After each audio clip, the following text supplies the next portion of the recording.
Hello friends, welcome back everyone, welcome to my channel. और आज मैं लेकर आया हूँ, जैसे कि हमने घटना चक्र की बुक से पॉलिटी की सीरीज स्टार्ट की थी। ठीक फ्रेंड्स, तो ये पॉलिटी का पार्ट नंबर तीसरा होगा। ठीक फ्रेंड्स, इससे पहले कि हम दो पार्ट देख चुके हैं। दो पार्टों में हमने पहले पार्ट में भारतीय संविधान और दूसरे पार्ट में मौलिक अधिकार और मौलिक कर्तव्य देख लिए हैं। तो ये पार्ट नंबर तीसरा होगा। ठीक फ्रेंड्स, तीसरे पार्ट में हम देखेंगे राज्य के नीति निर्देशक तत्व। ठीक फ्रेंड्स, इसमें ज़्यादा क्वेश्चन नहीं है इस पार्ट में। तो इस पार्ट में मैं आपको राज्य के नीति निर्देशक तत्व कराऊंगा और प्लस 70 क्वेश्चन और कराऊंगा अगले पार्ट के। ठीक फ्रेंड्स, तो चलिए वीडियो देखते हैं। ठीक फ्रेंड्स, इससे पहले अगर किसी ने आपने वो वीडियो ना देखो दो पार्ट, तो घटना चक्र की पॉलिटी के नाम से प्लेलिस्ट बना दी गई है, उसमें वो दोनों पार्ट मिल जाएंगे आपको। और संविधान में 1 से लेकर 395 तक जितने अनुच्छेद हैं वो वीडियो मिल जाएगी। ठीक फ्रेंड्स, और संविधान के 22 भाग हैं, तो उन 22 भाग की वीडियो और अनुच्छेदों की वीडियो भी इसी प्लेलिस्ट में लगा दी गई है, तो जाके देख लो आप अपनी सुविधा अनुसार। ठीक फ्रेंड्स, और क्या कहते हैं, अगर किसी को इंडियन हिस्ट्री, ठीक फ्रेंड्स, इंडियन हिस्ट्री पढ़नी है, भारतीय इतिहास डिटेल में, तो 3800 क्वेश्चन प्रोवाइड कराए हुए हैं एकदम A1 क्वालिटी के। ठीक फ्रेंड्स, नीचे से, ठीक फ्रेंड्स, मतलब A1 क्वालिटी के क्वेश्चन है, एकदम शुरू से पढ़ा है, डीप से। ठीक फ्रेंड्स, डीप से पढ़ा है, एकदम हार्ड लेवल तक लेके गया हूँ मैं। ठीक फ्रेंड्स, जैसे कि UPPCS की जो UPPCS UPSC की बुक होती है ना, जैसे तीनों बुक थी, पहले मैंने वो कंप्लीट कराई। राम शरण शर्मा की बुक से हमने प्राचीन भारत पढ़ा था। ठीक फ्रेंड्स, और सतीश चंद्रा की बुक से हमने पढ़ा था मध्यकालीन भारत। ठीक फ्रेंड्स, और जो बिपिन चंद्र की बुक है मध्यकालीन भारत मॉडर्न हिस्ट्री की। ठीक फ्रेंड्स, आधुनिक भारत की। तो इन तीनों बुकों का मैंने निचोड़ प्रोवाइड करा दिया था आपको थ्योरेटिकल कॉन्सेप्ट में, और इन्हीं तीनों बुक से मिलाकर मैंने 3800 क्वेश्चन बनाए हैं A1 क्वालिटी के। ठीक फ्रेंड्स, तो जाके देख लेना, क्योंकि हरियाणा PCS, हरियाणा CET का, RRB NTPC का, यूपी लेखपाल का और UPPCS का एग्ज़ाम होने वाला है, तो अपनी तैयारी जोरों से शोरों से करिए। ठीक फ्रेंड्स, तो चलिए फ्रेंड्स, तो चलिए देखते हैं पहला क्वेश्चन। ठीक फ्रेंड्स, भारत के संविधान में शामिल राज्य के नीति निर्देशक तत्वों का सिद्धांत कहाँ से लिया गया है? तो ये हज़ारों बार क्वेश्चन पूछा होगा। ठीक फ्रेंड्स, ये लिया गया है आयरिश। ठीक फ्रेंड्स, आयरिश गणराज्य से, यानी कि आयरलैंड के संविधान से। ठीक फ्रेंड्स, तो देख लीजिए नीति निर्देशक सिद्धांत, ये 38 क्या कहते हैं 36 से 51 का तक है। ठीक फ्रेंड्स, 51 तक हैं, 51 का है तो मूल कर्तव्य है। ठीक फ्रेंड्स, देख लीजिए। और देखिए राज्य के नीति निर्देशक सिद्धांत आयरलैंड के संविधान से। ठीक फ्रेंड्स, ऑस्ट्रेलिया के संविधान से समवर्ती सूची। ठीक फ्रेंड्स, ऑस्ट्रेलिया के संविधान से हमने ली है समवर्ती सूची।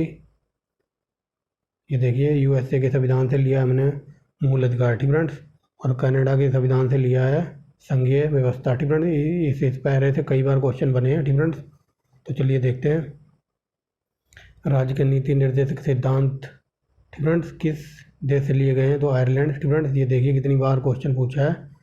ठीक फ्रेंड्स, इस बुक की एक खास बात है। ठीक फ्रेंड्स, जितनी बार भी क्वेश्चन जिस तरीके से घुमा फिरा के पुलट के जैसे क्वेश्चन पूछे जाते हैं, तो उसी हिसाब से इन्होंने अरेंज कर रखे हैं। ठीक फ्रेंड्स, देखिए आंसर सेम है, बट क्वेश्चन पूछने का तरीका बदल गया है। ठीक है, भारतीय संविधान में निम्नलिखित में से किसी एक में न्यायपालिका और कार्यपालिका का पृथक्करण किया गया है? तो ये किया गया है राज्य के नीति निर्देशक तत्व। ठीक है, जो कि आयरलैंड के संविधान से लिए गए हैं, तो देख लीजिए। ठीक फ्रेंड्स, चलिए देखते हैं भारतीय संविधान के भाग 4 के तहत राज्य के नीति निर्देशक सिद्धांत अनुच्छेद 50 में कहा गया है कि, ठीक है, 50 में कहा गया है कि कार्यपालिका का न्यायपालिका से पृथक्करण होगा। ठीक फ्रेंड्स, ये UPPCS में कई बार क्वेश्चन बना है कि कार्यपालिका का और न्यायपालिका का अलग अलग होना या पृथक्करण होना कौन से अनुच्छेद में है? तो अनुच्छेद 50। ठीक फ्रेंड्स, याद रखेंगे। आगे देखिए, राज्य के नीति निर्देशक तत्वों या सिद्धांतों के अनुसार किस आयु तक के बच्चों को निःशुल्क शिक्षा अनिवार्य है? तो 14 वर्ष। ठीक फ्रेंड्स, ये देखिए 14 से 6 से 14 वर्ष तक के बच्चों को निःशुल्क शिक्षा दी जाएगी, अनिवार्य है। ठीक फ्रेंड्स, और ये कहाँ पर लिखा है? ये अनुच्छेद 45 में लिखा है। ठीक फ्रेंड्स, आगे देखिए,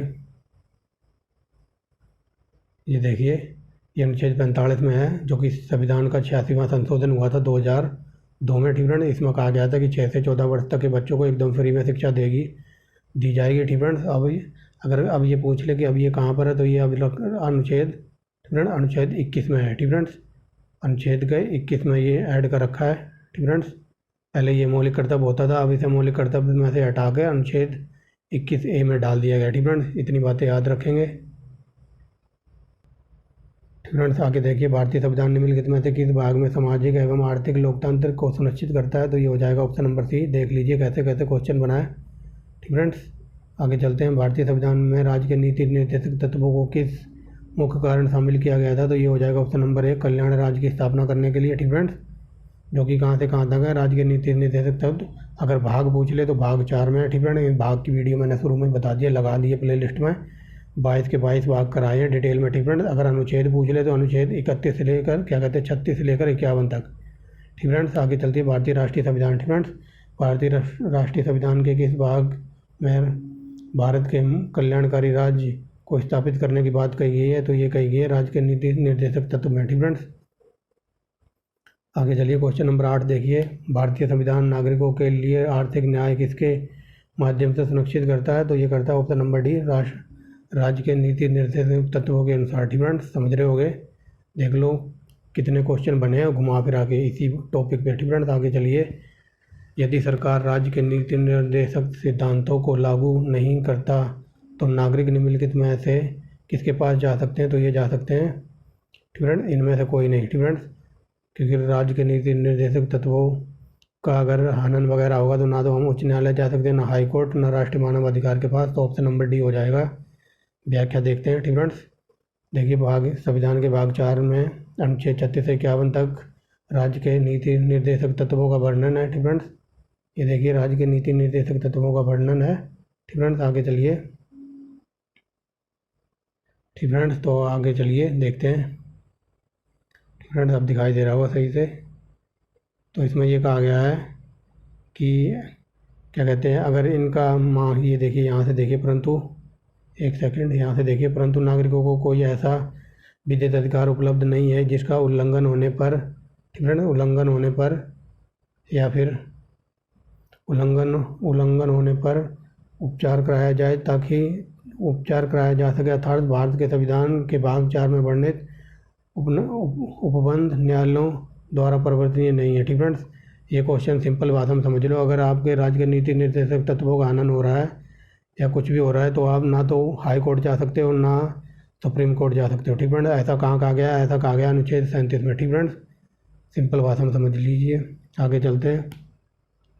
भारतीय संविधान में कौन सा अनुच्छेद यह निर्धारित करता है कि राज्य के नीति निर्देशक तत्व किसी न्यायालय द्वारा लागू नहीं किए जा सकते? तो अभी बताया ना, आर्टिकल 37, ठीक friends. Very very most important है। आगे देखिए 11वां क्वेश्चन देखिए। भारतीय संविधान का कौन सा भाग राज्य के नीति निर्देशक तत्वों से संबंधित है? तो भाग की बात होगी तो ये भाग 4 में कहा गया, ठीक फ्रेंड्स।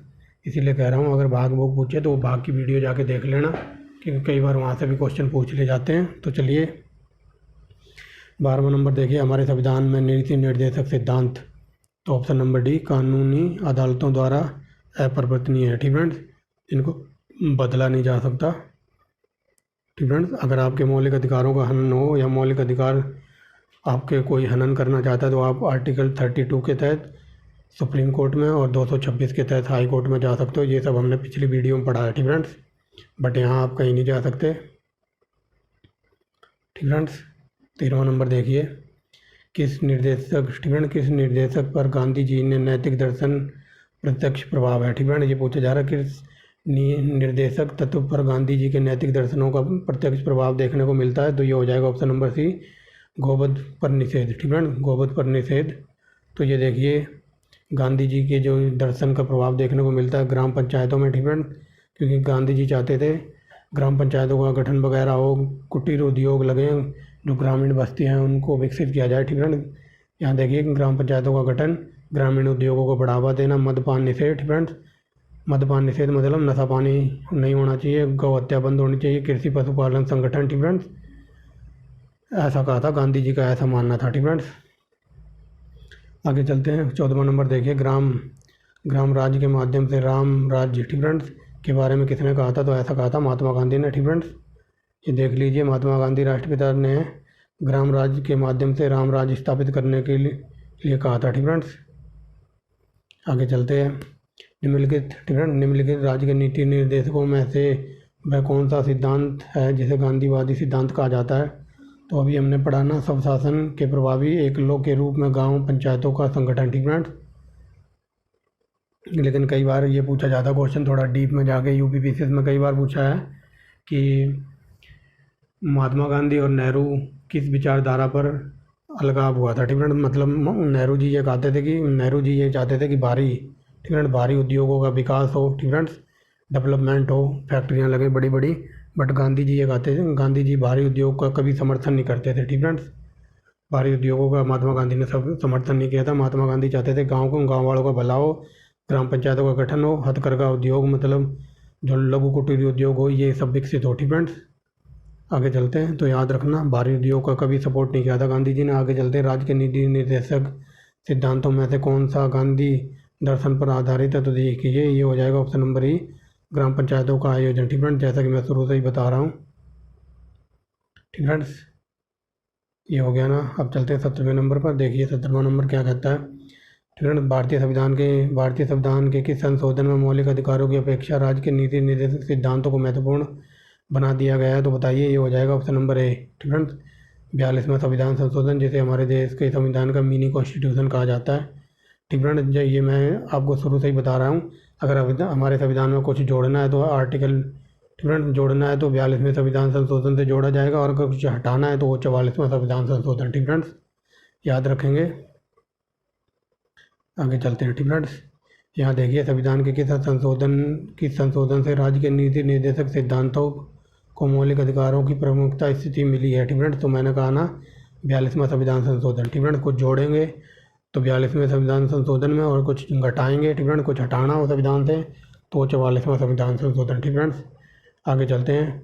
भारतीय राष्ट्रपति को स्वेच्छा निर्णय अधिकार, ठीक है, स्वेच्छा निर्णय अधिकार के अंतर्गत क्या प्राप्त है? तो ये बताइए क्या प्राप्त है? प्रधानमंत्री की नियुक्ति। ठीक फ्रेंड्स, 20वां नंबर देखिए, ये देखिए यहाँ देखिए, भारत के राष्ट्रपति को स्वेच्छा निर्णय से विवेकाधिकार से, ठीक फ्रेंड्स, प्रधानमंत्री की नियुक्ति करने का अधिकार प्राप्त है। ठीक फ्रेंड्स, ये देख लीजिए, प्रधानमंत्री की नियुक्ति राष्ट्रपति द्वारा संविधान के अनुच्छेद 75(1) के तहत की जाती है। ठीक फ्रेंड्स, याद रखना।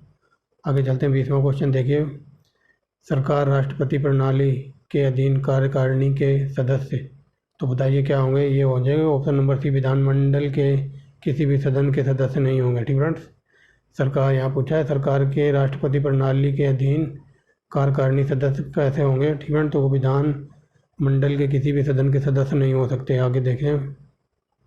ठीक है, ये हो गया 18वां। 21वां देखते हैं। तो 21वां देखिए क्या कह रहा है। भारतीय संविधान का कौन सा अनुच्छेद भारत के कल्याणकारी राज्य को घोषित करता है? ठीक है, तो ये करता है वो आर्टिकल नंबर 39। ठीक है, तभी बोल रहा हूँ, सारे आर्टिकल मैंने डिटेल में पढ़ा रखे हैं, तो आप जाके देखना। आगे देख ले 22वां नंबर। ठीक है, भारतीय सभा में किसने कहा था कि सरकारी नीति के निर्देशक सिद्धांत किसी बैंक को दहेज चेक की तरह है? तो ऐसा कहा था के.टी. शाह ने। वेरी वेरी मोस्ट इंपॉर्टेंट है, ये कई बार एग्जाम में पूछा है। तो के.टी. शाह ने कहा था ये एक चेक की तरह है। ठीक फ्रेंड्स, आगे चलते हैं। एक क्वेश्चन रह गया क्या? ठीक फ्रेंड्स, तो ये 22 क्वेश्चन थे राज्य के नीति निर्देशक तत्वों के। ठीक फ्रेंड्स, तो यहाँ पर 22 कंप्लीट हो गए, 22 के 22 हो गए। ठीक फ्रेंड्स, अब अगला टॉपिक पे चलते हैं। आगे चलते हैं, राष्ट्रपति और उपराष्ट्रपति। ठीक फ्रेंड्स, अगला हमारा टॉपिक है इसी बुक का, राष्ट्रपति और उपराष्ट्रपति। तो देखिए पहला क्वेश्चन देखिए। ठीक फ्रेंड्स, भारत के संविधान के अनुसार भारत के राष्ट्रपति का कार्यकाल में रिक्ति को डैश अवधि तक भरा जाना चाहिए। ठीक फ्रेंड्स, तो ये हो जाएगा ऑप्शन नंबर बी, 6। ठीक फ्रेंड्स, सिंपल वे में समझ लीजिए, अगर राष्ट्रपति का पद खाली है, ठीक फ्रेंड्स, राष्ट्रपति की वैकेंसी निकली हुई है, तो उसे 6 महीने में भरना होगा। ठीक फ्रेंड्स, इसी तरह चुनाव वगैरह कराओ फटाफट।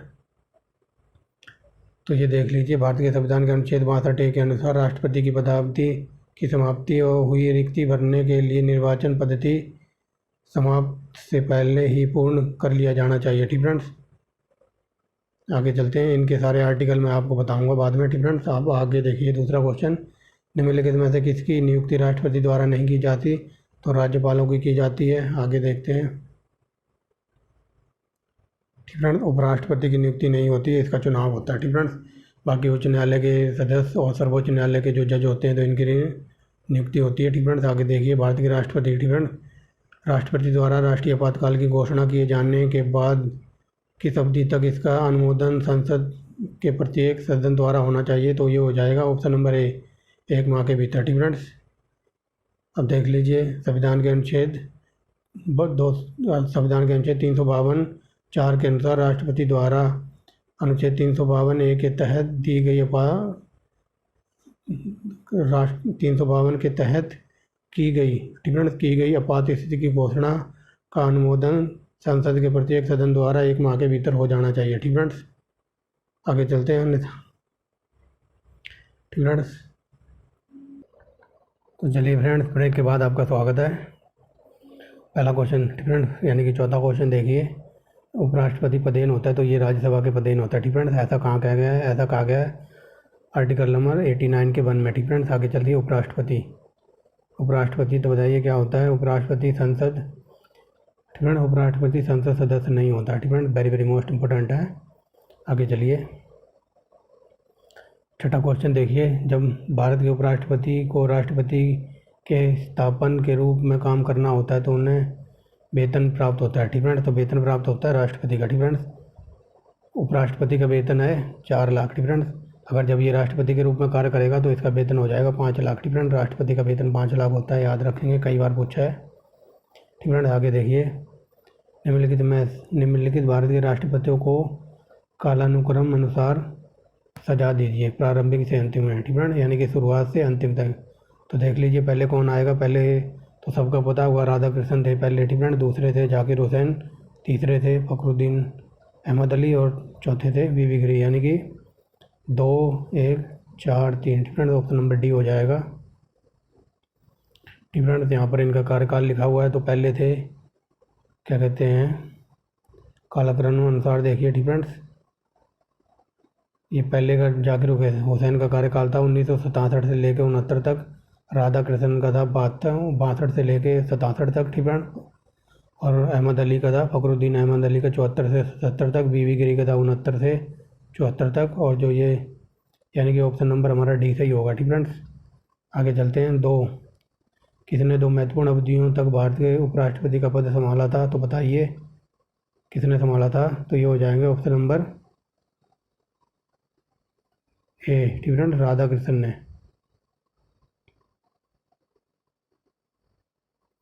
ठीक फ्रेंड्स, एस राधा कृष्णन ने 2 बार क्या कहते हैं राष्ट्रपति उपराष्ट्रपति बने थे ये। ठीक फ्रेंड्स, अब इसमें एक और ऐड कर लीजिए, हामिद अंसारी। ठीक फ्रेंड्स, इन्होंने भी 2 बार बने थे। ये देखिए, डॉक्टर राधा कृष्णन 52 से 57 और फिर 57 से 62।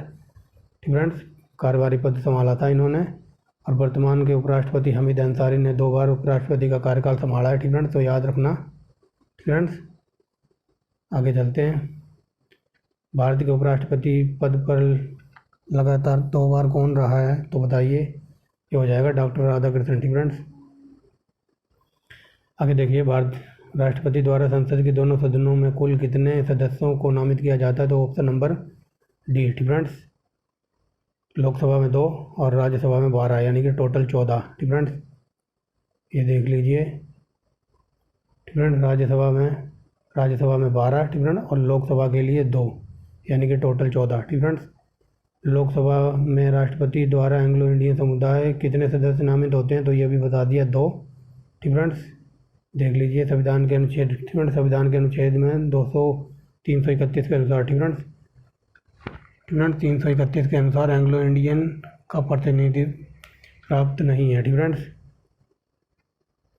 तो चलिए देख लेते हैं।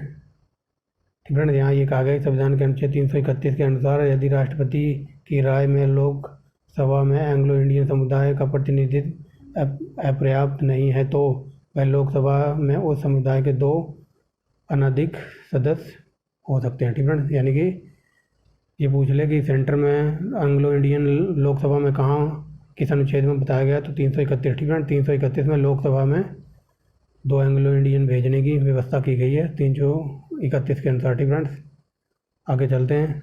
और राज्यसभा में पूछ ले तो 332। ठीक फ्रेंड्स, 332 याद रखेंगे राज्यसभा के लिए। आगे चलते हैं। राष्ट्रपति द्वारा संसद के एंग्लो इंडियन समुदाय के कितने सदस्य नामित करता है? तो देखिए 2। ठीक फ्रेंड्स, बता दिया है। यदि एंग्लो इंडियन समुदाय को लोकसभा में अपर्याप्त प्रतिनिधित्व प्राप्त ना हो तो समुदाय के 2 सदस्यों को नामित करता है। तो कौन करता है? राष्ट्रपति। ठीक फ्रेंड्स, देख लो कैसे कैसे तरीके से क्वेश्चन बन सकते हैं। ठीक फ्रेंड्स, आगे चलते हैं। उपराष्ट्रपति के निर्वाचन के विवाद के मामले किसके समक्ष जाते हैं? तो सीधे सर्वोच्च न्यायालय, यानी कि सुप्रीम कोर्ट। ठीक फ्रेंड्स, सुप्रीम कोर्ट के पास जाएंगे। अनुच्छेद 71A में बताया गया है ऐसा। ठीक फ्रेंड्स, आगे चलते हैं। भारतीय संविधान के अनुसार केंद्रीय मंत्री किसकी इच्छा तक पद संभालेंगे? तो बताइए, ये हो जाएगा भारत के राष्ट्रपति की इच्छा के अनुसार। ठीक फ्रेंड्स, आगे चलते हैं। ठीक फ्रेंड्स, ये देखिए भारतीय संविधान के अनुच्छेद 75(2) के तहत केंद्रीय मंत्रिमंडल राष्ट्रपति के प्रसाद पत्र होते हैं। ठीक फ्रेंड्स कहाँ गया तो कि आर्टिकल 75(2) में। ठीक फ्रेंड, आगे चलिए। राज्यसभा के सदस्यों का निर्वाचन कितनी अवधि के लिए होता है तो ये हो जाएगा ऑप्शन नंबर डी, 6 साल के लिए। ठीक फ्रेंड्स, और ये हर 2 साल के बाद इनका 1/3 सदस्य निकाले जाते हैं। ठीक फ्रेंड्स, यानी कि इनको छुट्टी दे दी जाती है। आगे चलेंगे। 17वां देखिए, राज्यसभा के लिए राष्ट्रपति द्वारा कितने सदस्य नामित किए जाते हैं तो अभी बताया ना, 12। ठीक फ्रेंड्स, आगे देखिए। लोकसभा में 2, राज्यसभा में 12। ठीक फ्रेंड, टोटल 14। आगे देखिए 18वां नंबर, राष्ट्रपति राज्यसभा में उन व्यक्तियों में से जो कला, साहित्य, सामाजिक सेवा आदि के क्षेत्र में प्रख्यात हैं, निम्नलिखित में से कितने व्यक्तियों को नामित कर सकता है तो ऐसे कर सकता है 12। ठीक फ्रेंड्स, देख लो क्वेश्चन वही है। ठीक फ्रेंड्स, क्वेश्चन वही है, एंग्लो इंडियन के नाम से यहाँ नहीं पूछा है, आंसर आ जाएगा 12। ठीक फ्रेंड, एंग्लो इंडियन कितने व्यक्ति को राष्ट्रपति राज्यसभा में भेज सकता है तो 12। ठीक फ्रेंड, लेकिन यहाँ एंग्लो इंडियन वर्ड ही नहीं आया, यहाँ पर ये कहा गया कि ठीक फ्रेंड राज्यसभा के लिए उन व्यक्तियों को जो कला, साहित्य, विज्ञान, सेवा क्षेत्र आदि में प्रख्यात हैं तो ऐसे कितने व्यक्ति को नामित कर सकता है। आंसर वही है, बट क्वेश्चन पूछने का तरीका बदल गया है। ठीक फ्रेंड, इसीलिए कह रहा हूँ आप हर तरीके से, हर डायरेक्शन से तैयार रहिए, क्योंकि क्वेश्चन किसी भी डायरेक्शन से बन के आ सकता है। ठीक फ्रेंड, आगे चलते हैं।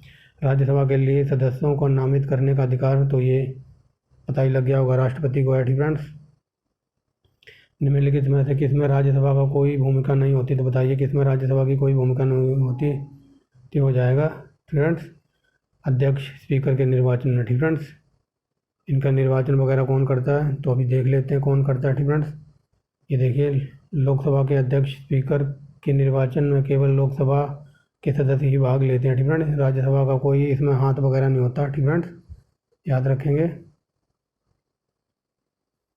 आगे देखिए। ठीक फ्रेंड्स, भारत के उपराष्ट्रपति को कौन निकाल सकता है। ठीक फ्रेंड्स, तो बताइए, हो जाएगा ऑप्शन नंबर सी, लोकसभा की सहमति पर राज्यसभा। ठीक फ्रेंड्स, देखिए ये बात कहाँ कही गई है, संविधान के अनुच्छेद 67(b). ठीक फ्रेंड्स, 67(b) के तहत उपराष्ट्रपति राज्यसभा के ऐसे संकल्प द्वारा अपने पद से हटाए जा सकते हैं। ठीक फ्रेंड्स, ये देखिए, अपने पद से हटाए जा सकेगा जिसे राज्यसभा के तत्कालीन समस्त सदस्यों ने बहुमत पारित हुआ। ठीक फ्रेंड्स, तो कौन हटा सकता है इसे, उपराष्ट्रपति को लोकसभा की सहमति पर राज्यसभा। ठीक फ्रेंड्स, इनको हटा सकते हैं।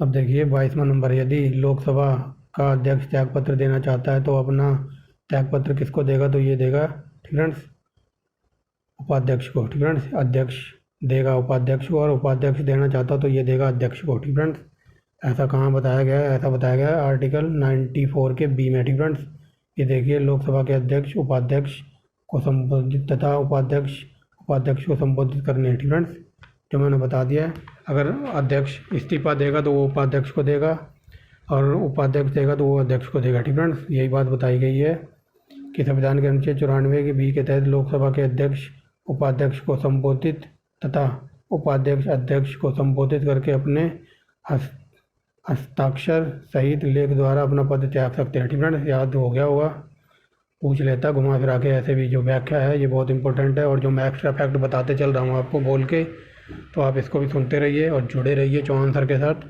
आगे चलते हैं। 23वां नंबर देखिए, जब राष्ट्रपति और उपराष्ट्रपति दोनों के पद रिक्त हो जाएं, ठीक फ्रेंड्स, तो राष्ट्रपति का रूपांतरण के काम करता है तो कौन काम करता है तो ये हो जाएगा CJI, chief justice of India. ठीक फ्रेंड्स, ये पूछा जा रहा है कि जब राष्ट्रपति की वैकेंसी खाली हो और उपराष्ट्रपति भी पद पर ना हो तो कौन कार्य करेगा उनकी जगह, तो उनका जगह कार्य करेगा CJI यानी कि चीफ जस्टिस ऑफ इंडिया। आगे चलते हैं। ठीक फ्रेंड्स, यहाँ से देखिए, जब राष्ट्रपति और उपराष्ट्रपति दोनों का पद एक साथ खाली हो तो वही क्वेश्चन देखो घुमा के पूछा गया है, तो इसका आंसर आ जाएगा मुख्य न्यायाधीश भारत का। ठीक फ्रेंड्स, आगे चलते हैं। किसकी पूर्व अनुमति में लोकसभा के वित्त विधेयक को पेश किया जा सकता है तो राष्ट्रपति। ठीक फ्रेंड्स, वित्त विधेयक सिर्फ लोकसभा में प्रस्तुत करता है। ठीक फ्रेंड्स, और ये आर्टिकल 117 में बताया गया। ठीक फ्रेंड्स, आगे चलते हैं। 26वां नंबर देखिए, भारतीय संविधान के अनुसार निम्नलिखित में से क्या संवैधानिक निकाय या संस्था है तो बताइए क्या है, तो वित्त आयोग एक संवैधानिक निकाय है और इसका वर्णन किया गया आर्टिकल 148 में। ठीक फ्रेंड्स, आगे देखिए, अच्छा वित्त आयोग है ना, तो वित्त आयोग का ब्रदर फ्रेंड्स ये 148 में तो उसका है कैग का, ठीक फ्रेंड्स। नियंत्रक एवं महालेखा परीक्षक का 148 में, बट यहाँ बताया गया है वित्त आयोग, तो ये वित्त आयोग है 280 में, ठीक फ्रेंड्स। आर्टिकल 280 में इसका वर्णन है, ठीक फ्रेंड्स, यही देख लीजिए। अनुच्छेद के 280 के तहत भारत के संविधान में 2 वर्ष के भीतर और 5 वर्ष, प्रत्येक 5 वर्ष के बाद की समाप्ति के बाद, ठीक है, जब राष्ट्रपति आवश्यक समझे तो एक ऐसा आदेश जारी करके वित्त आयोग का गठन कर सकता है, ठीक है। और पहला वित्त आयोग गठन किया गया था 1951 में, और पहले वित्त आयोग के सदस्य थे के सी नियोगी, ठीक है। वेरी वेरी मोस्ट इंपॉर्टेंट है ये व्याख्या। आगे चलते हैं, वित्त आयोग की नियुक्ति कौन करता है, तो अभी बताया ना, राष्ट्रपति करते हैं। आगे देखिए, जनता पार्टी के शासनकाल के दौरान भारत के राष्ट्रपति कौन थे, तो ये हो जाएगा नीलम संजीव रेड्डी, और ये निर्विरोध चुने जाने वाले पहले राष्ट्रपति थे, ठीक है। आगे चलते हैं, राष्ट्रपति ने अब तक कितनी बार राष्ट्रपति आपातकालीन की घोषणा की है, तो 3 बार, ठीक है। तो देख लीजिए, जो राष्ट्रपतिकालीन की घोषणा होती है वो आर्टिकल 352 के तहत होती है। पहली बार 1962 में जब चीन के साथ युद्ध हुआ था, ठीक है। फिर 1971 में जब पाकिस्तान के साथ युद्ध हुआ था, और फिर 1975 में आंतरिक अशांति के आधार पर 3 बार लगाया, ठीक है। आगे चलते हैं, किस वर्ष भारत के राष्ट्रपति ने आंतरिक अव्यवस्था के कारण आपातकालीन लागू किया था, तो अभी पढ़ा है ना 1975, ठीक है। ये देखिए यहाँ पे अभी पढ़ा है ना 1975 में आंतरिक अशांति के कारण, ठीक है, समझ गए होंगे, ठीक है। तो ये व्याख्या पढ़ने की जरूरत नहीं है, नीचे पढ़ के आए हैं। आगे चलते हैं, निम्न में से भारत के वह कौन सा राष्ट्रपति था जो 2 बार राष्ट्रपति के पद पर रहे, तो ऐसे थे बाबू राजेंद्र प्रसाद, ठीक है। और ये भारत के पहले राष्ट्रपति थे, ठीक है। आगे चलते हैं, भारत की सेनाओं में सर्वोच्च सेनापति कौन संदर्भित करता है, ठीक है, कौन नियुक्ति करता है सर्वोच्च सेनापति की, तो ये करता है राष्ट्रपति, ठीक है। आगे चलते हैं, देश में सशस्त्र सेनाओं का सर्वोच्च कमांडर इन चीफ, तो ये राष्ट्रपति होगा। आगे चलते हैं, ठीक है। निम्नलिखित में से वे व्यक्ति कौन है जो अनुच्छेद 143 के अधीन किसी मामले में सलाहकारी राय के लिए भारत के उच्चतम न्यायालय को भेज सकता है, तो ऐसा था राष्ट्रपति, ठीक है। बताता हूँ अभी, ठीक है। इसमें ये कहा जा रहा है कि मान लो कोई विचार है, ठीक है, मान लो कोई केस है, तो राष्ट्रपति को कोई आइडिया नहीं आ रहा है, कोई सुझाव नहीं आ रहा है, कोई उसके दिमाग में कोई तरकीब नहीं आ रही है, तो वो 143 के तहत जो हमारे देश का जो सर्वोच्च न्यायालय का जज है ना, यानी कि CJI, ठीक है, तो सर्वोच्च न्यायालय के जज से आर्टिकल 143 के तहत राष्ट्रपति कोई सलाह मांग सकता है, कोई आइडिया मांग सकता है, कोई तरकीब मांग सकता है, ठीक है, ऐसे समझ लो इसको। और जो ये सर्वोच्च न्यायालय के जो राष्ट्रपति को ये सलाह देते हैं ना, ठीक है, तो चलिए, तो मैं ये कह रहा था, जो ये सर्वोच्च न्यायालय के जो जज वगैरह होते हैं 143 के तहत राष्ट्रपति को सलाह देते हैं या कोई आइडिया देते हैं, ठीक है, ठीक है। तो ये कई बार क्वेश्चन थोड़ा डीप में पूछा जाता है कि जो राष्ट्रपति को सलाह देते हैं, जो सर्वोच्च न्यायालय के जो जज होते हैं, तो वो क्या सलाह राष्ट्रपति के लिए बाध्यकारी है, ठीक है। मान लो 143 के तहत जज ने कोई आइडिया दिया राष्ट्रपति को, तो ये बाध्यकारी नहीं है। अगर राष्ट्रपति को आइडिया बढ़िया लगेगा तो वो ले लेगा, ठीक है, आइडिया ले सकता है, ठीक है। अगर बढ़िया नहीं लगा तो वो मना भी कर सकता है, कोई बाध्यकारी नहीं है, ठीक है। तो कई बार यहाँ से उलझाने की कोशिश की जाती है। क्वेश्चन ये पूछा जाता है कि जो उच्च न्यायालय के जो जज होते हैं वो राष्ट्रपति को सलाह देते हैं 143 के तहत, तो वो क्या बाध्यकारी है, तो वो बाध्यकारी नहीं है, राष्ट्रपति मना भी कर सकता है, ठीक है। क्वेश्चन यहाँ से यही पूछा जाता है। और कई बार ये पूछा जाता है कि राष्ट्रपति जब 143 के तहत सुप्रीम कोर्ट से जो सलाह मांगता है या कोई आइडिया मांगता है, तो ये जजों के ऊपर भी ये नहीं है कि उनको देने ही आइडिया, ठीक है, वो मना भी कर सकते हैं राष्ट्रपति को, ऐसा कहा गया, ठीक है। मतलब राष्ट्रपति के लिए भी बाध्यकारी नहीं है कि वो जज की बात माने या आइडिया माने। और जब ये राष्ट्रपति मांगता है 143 के तहत जज से कि हमें कोई आइडिया दो, तो जज भी होता है तो वो मना भी कर सकता है, मतलब कि मैं आइडिया नहीं दूंगा ऐसा मना भी कर सकता है, उसके लिए भी कोई बाध्यकारी नहीं है, ठीक है, समझ गए होगे। ये देख लिए मैंने बता दिया है 143 के तहत, ठीक है, भारत के विधि तथा सार्वजनिक महत्व के लिए प्रश्न उपस्थित संबंधित मामले में सरकारी राय भारत के उच्चतम न्यायालय को भेज सकता है, परंतु न्यायालय ऐसी सलाह देने के लिए राष्ट्रपति को दी गई सलाह मानने के लिए बाध्य नहीं है, ठीक है। ये क्वेश्चन हज़ारों बार UPPCS में पूछा गया कि जो जज वगैरह सलाह देते हैं तो राष्ट्रपति बाध्यकारी नहीं है कि माननी है, ठीक है। वो मना भी कर सकता है, अगर बढ़िया लगेगा आइडिया तो लेगा, वरना कहेगा तुम अपना काम करो, ठीक है। आगे चलते हैं, क्या कहता हूँ 35 नंबर पर देखिए, भारतीय क्या बोल रहा हूँ मैं, राष्ट्रपति और उपराष्ट्रपति से संबंधित चुनावों के विवाद का समझौता करने के लिए उच्चतम न्यायालय को यह है, ठीक है ना। तो ये उच्चतम न्यायालय का मौलिक अधिकार है कि भाई जो चुनाव में गड़बड़ी हुई है राष्ट्रपति के उपराष्ट्रपति में, तो ये मौलिक अधिकार है, तुम्हें जल्दी से जल्दी सॉल्व करना होगा, ठीक है। आगे चलते हैं। एकल हस्तांतरणीय मतदान पद्धति हर मतदाता व्यक्त कर सकता है, ठीक है। कैसे? तो ये उतने विकल्प जितने चुनावी के प्रत्याशी हैं, ठीक है। आगे चलते हैं, ये इंपॉर्टेंट नहीं था इतना, आगे देखिए, ठीक है। यहाँ से देखिए 37 नंबर देखिए, ठीक है। भारत के राष्ट्रपति के पद को भरने के लिए निर्वाचन का आयोजन निम्नलिखित में से कौन करता है? तो ये तो लॉलीपॉप क्वेश्चन है। भारत का निर्वाचन आयोग, ठीक है, 324 में इस आर्टिकल में बताया गया, ठीक है, कि इंडिया का एक निर्वाचन आयोग होगा, ठीक है। ये देख लीजिए, ये 324 आर्टिकल में निर्वाचन आयोग का वर्णन है, कई बार पूछा, ठीक है। आगे चलते हैं। विदेशों को भेजे जाने वाले विभिन्न संसदीय प्रतिनिधि मंडलों के लिए व्यक्तियों का नामांकन निम्नलिखित में से कौन करता है? तो यह होता है संसदीय कार्य मंत्रालय, ठीक है। जैसे आपने न्यूज़ में सुना होगा कि भारत का एक डेलीगेशन या भारत के ये मंत्री वहाँ जा रहे हैं, विदेश में जा रहे हैं, सूरीनाम जा रहे हैं, रूस जा रहे हैं, ठीक है ना, वहाँ मीटिंग में भाग लेने के लिए। तो इनका निर्णय कौन करता है? तो ये करती है संसदीय कार्यालय मंत्रालय, ठीक है। आगे चलते हैं। 39 नंबर देखिए, निम्नोक्त स्थानों के अध्ययन करके समुचित उत्तर की पहचान कीजिए, ठीक है। तो बताइए, ये देखिए पहला पढ़ते हैं। भारत का उपराष्ट्रपति नियुक्त किए जाने के लिए किसी व्यक्ति को राज्यसभा का सदस्य बन सकने की योग्यता होनी चाहिए, ठीक है। तो ये ठीक है। आगे देखते हैं। उपराष्ट्रपति, ठीक है, उपराष्ट्रपति राज्यसभा के पदेन अध्यक्ष भी होता है, ठीक है। तो दोनों सही हैं, ऑप्शन नंबर ए, ठीक है। आगे चलते हैं। देखिए भारत का उपराष्ट्रपति होता है तो ये क्या होता है? तो ये हो जाएगा ऑप्शन नंबर बी, राज्यसभा के पदेन होता है, ठीक है। आगे चलते हैं। निम्नलिखित, ठीक है। अब देखिए, निम्नलिखित में से वह कौन व्यक्ति था जिससे भारत के राष्ट्रपति के रूप में निर्विरोध चुना गया था? तो मैंने बताया ना, डॉक्टर नीलम संजीव रेड्डी, ठीक है। इनको निर्विरोध चुना गया था, मतलब इनके अपोनेंट में खड़ा होने की हिम्मत किसी की नहीं थी, तो ये अकेले ही खड़े हुए थे, अकेले ही जीत गए थे, ठीक है। जब अकेला ही खड़ा होगा तो निर्विरोध ही होगा। आगे चलते हैं, ठीक है। आगे देखिए, भारत के उस राष्ट्रपति का नाम बताओ जो निर्विरोध चुना गया था? तो यह भी बताया, डॉक्टर नीलम संजीव रेड्डी, ठीक है।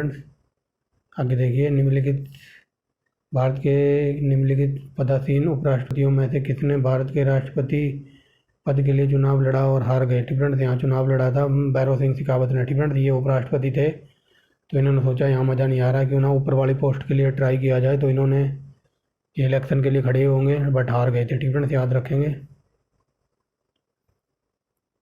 फ्रेंड्स। आगे देखिए, भारत का पहला राजनीतिक राष्ट्रपति कौन था? तो ये हो जाएगा डॉक्टर APJ अब्दुल कलाम, महान है, फ्रेंड्स। आगे चलते हैं, महान आत्मा थी ये, फ्रेंड्स। आगे चलते हैं। भारतीय राष्ट्रपति संविधान के किस अनुच्छेद के अंतर्गत राष्ट्रीय आपातकालीन की घोषणा करता है? तो बता दिया 352 के तहत, फ्रेंड्स। ये देख लीजिए, दोबारा बता देता हूँ, 352 के तहत राष्ट्रीय आपातकाल, फ्रेंड्स, की घोषणा करता है। आगे चलते हैं। संवैधानिक प्रणाली मतलब असफल हो जाने पर किसी राज्य में राष्ट्रपति शासन संविधान की किस धारा द्वारा लगाया जाता? तो बता दिया है, फ्रेंड्स, 356, फ्रेंड्स, समझ गए होंगे। जब राष्ट्रपति शासन लगता है तो कौन सी धारा के अंतर्गत राज्य में? फ्रेंड्स, तो ये 356 के तहत, मतलब वहाँ की सरकार विफल हो जाती है, मतलब सरकार की कोई मान ही नहीं रहा, फ्रेंड्स। आगे चलते हैं। जब सरकार घुटने टेक देती है, आगे चलते हैं। यदि राष्ट्रपति त्यागपत्र देना चाहे तो अपना त्यागपत्र देगा किसको? उपराष्ट्रपति को। अगर उपराष्ट्रपति देना चाहे तो वो देगा राष्ट्रपति को, फ्रेंड्स, समझ गए। आगे देखिए, निम्नलिखित में से किस राज्य में जनवरी 2009 में राष्ट्रपति शासन लागू हुआ था? तो ये हो जाएगा झारखंड में। आगे देखिए, 49वां नंबर, निम्नलिखित में से कौन सी नियुक्ति भारत के राष्ट्रपति द्वारा नहीं की जाती? तो बताइए, ये हो जाएगा ऑप्शन नंबर ए, लोकसभा के अध्यक्ष की, फ्रेंड्स।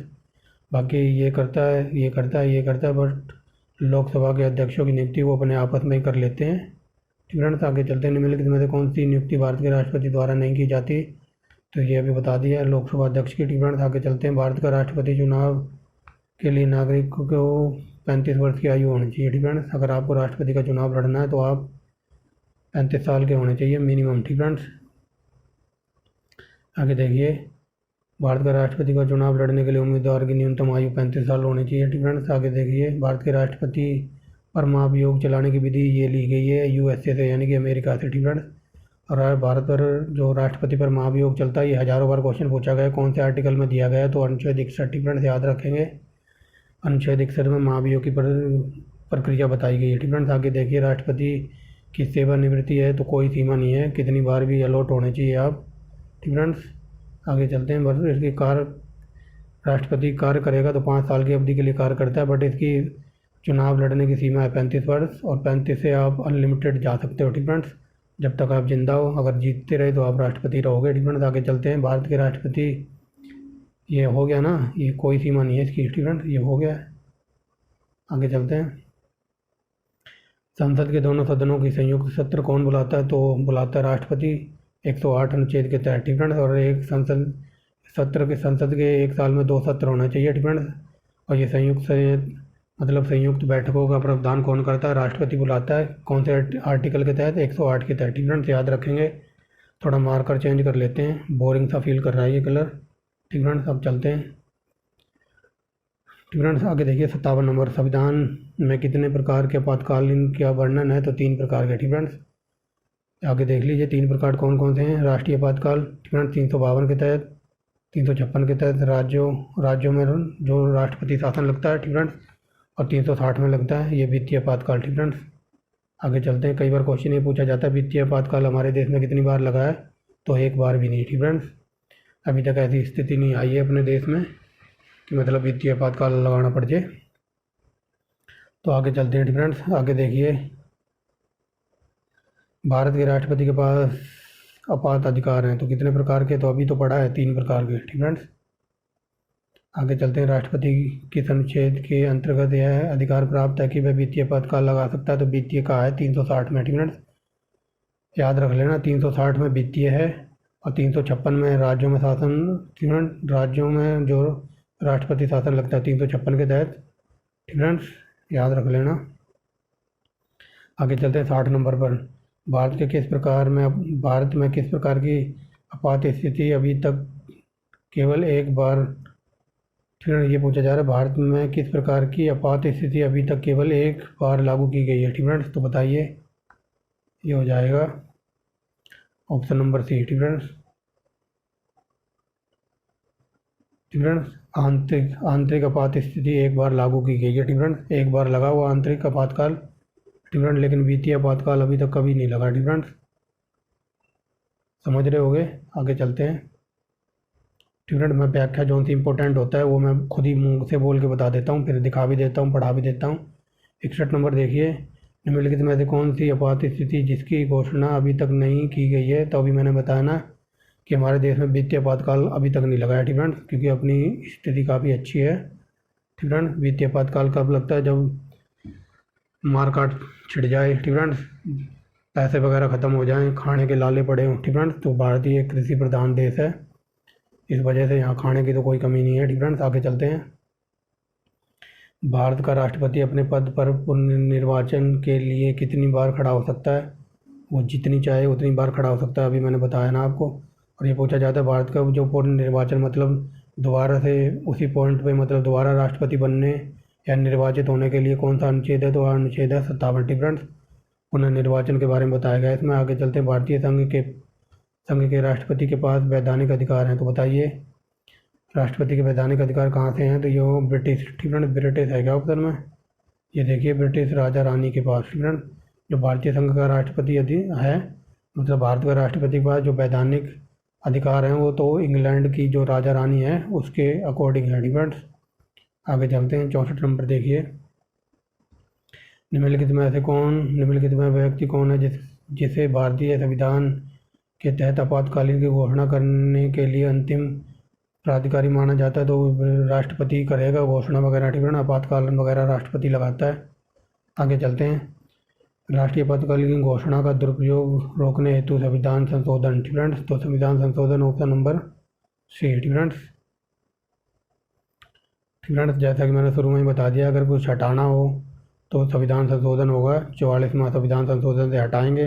और कुछ जोड़ना हो ठीक फ्रेंड्स, प्लस करना हो तो 42वां संविधान संशोधन याद रखेंगे। ठीक फ्रेंड्स, आगे चलते हैं। लोकसभा में दी गई धन विधेयक निम्न में से किसकी पुनः अनुमानित के बिना प्रस्तुत नहीं किया जा सकता। ठीक फ्रेंड्स, क्वेश्चन ये पूछा जाता है कि लोकसभा में जो धन विधेयक लाया जाता है तो वो किसकी संस्तुति पर या किसकी पूर्वानुमान्य से लाया जाता है, तो वो राष्ट्रपति। ठीक फ्रेंड्स, जब तक राष्ट्रपति नहीं कहेगा तब तक कुछ नहीं होगा। ठीक फ्रेंड्स, और ये ऐसा कहा गया है आर्टिकल 117 में। ठीक फ्रेंड्स, धन विधेयक राष्ट्रपति के लिए। ठीक फ्रेंड्स, आगे चलते हैं। राष्ट्रपति पर आदेश, ठीक फ्रेंड्स, राष्ट्रपति का अध्यादेश कितनी अवधि के लिए रहता है, तो बताइए। ये हो जाएगा 6 माह तक। ठीक फ्रेंड्स, अध्यादेश। ठीक फ्रेंड्स, अध्यादेश 1, 2, 3। ठीक फ्रेंड्स, वेरी मोस्ट इंपॉर्टेंट है।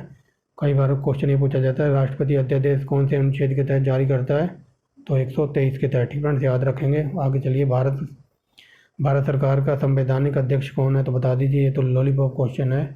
ठीक फ्रेंड्स, ये है राष्ट्रपति, और इसे संवैधानिक अध्यक्ष कहा गया अनुच्छेद 53 के ए में। ठीक फ्रेंड्स, आगे चलिए। 69 नंबर देखिए। निम्नलिखित में से कौन पद राष्ट्रपति की संतुष्टि के दौरान धारण करता है। ठीक फ्रेंड्स, क्वेश्चन ये पूछा जा रहा है कि राष्ट्रपति की संतुष्टि के दौरान कौन पद धारण करता है, तो ये करता है राज्यपाल। मतलब राष्ट्रपति जब तक पूरी तरह सेटिस्फाइड नहीं हो जाता, ठीक फ्रेंड्स, तब तक, और ये करता है अनुच्छेद 156 के तहत। ठीक फ्रेंड्स,